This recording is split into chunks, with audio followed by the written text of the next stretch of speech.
ni Vidura. Sa nakaraang buhay, si Vidura ay si Dharma, ang Diyos ng katarungan. Isinumpa siya ni Rishi Mandavya. Ang dahilan ay dahil sa isang pagkakamali.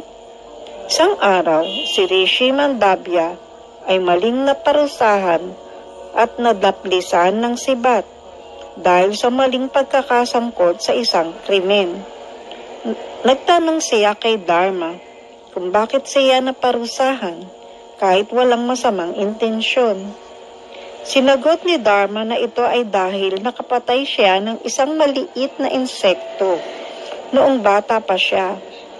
Napikon si Mandavya sa tila sobrang higpit na pamantayan ni Dharma sa karma at isinumpa siya na ipanganak bilang isang sudra sa kanyang susunod na buhay.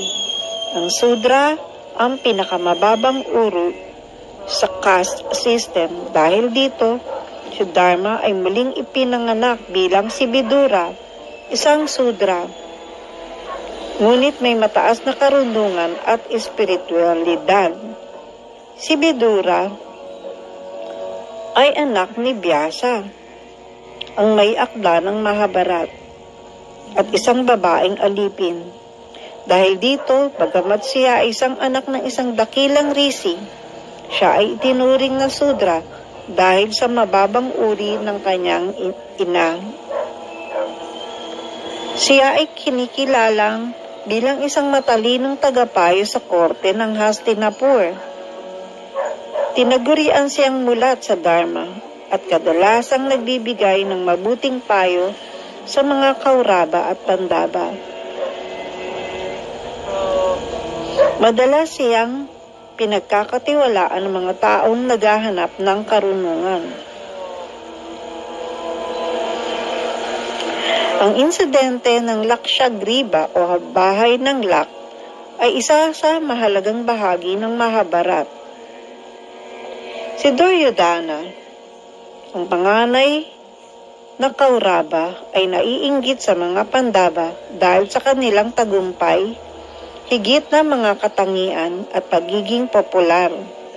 Nagplano siya kasama ni Sakuni upang patayin ang mga Pandava sa pamamagitan ng pagsunog sa kanila sa isang bahay na gawa sa Lak, isang napakadaling masunog na material.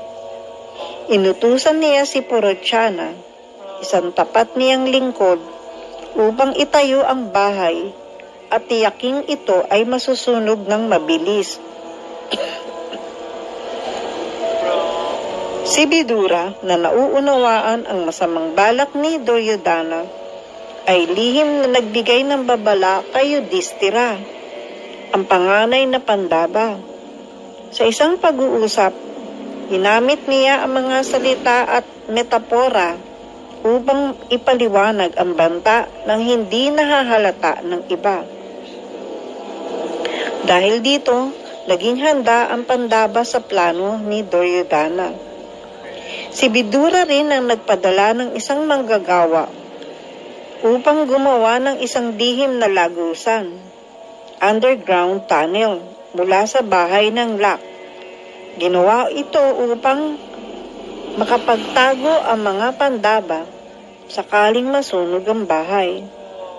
Nang sinimulan ni Purochana ang apoy, ang mga Pandava kasama si Kunti, ang kanilang ina, ay ginamit ang lagusan upang makatakas.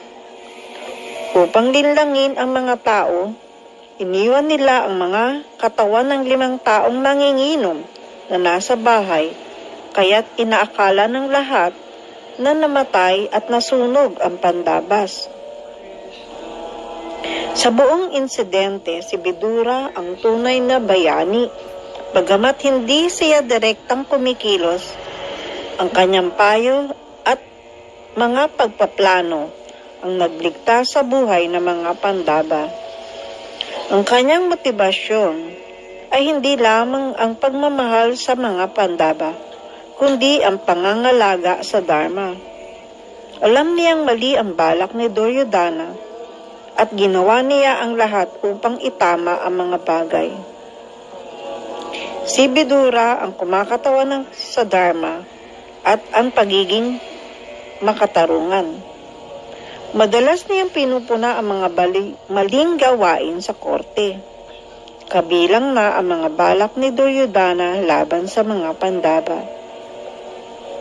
Siya rin ang nagbigay ng maraming mahahalagang aral sa Mahabharat, kabilang na ang Vidura Niti, na naglalaman ng mga prinsipyo ng tamang pamumuhay at pamamahala.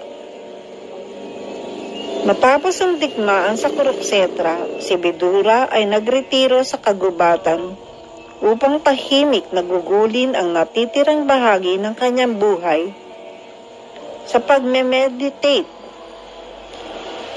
Sa huli, muling pinagsama siya sa kanyang banal na anyo bilang si Dharma.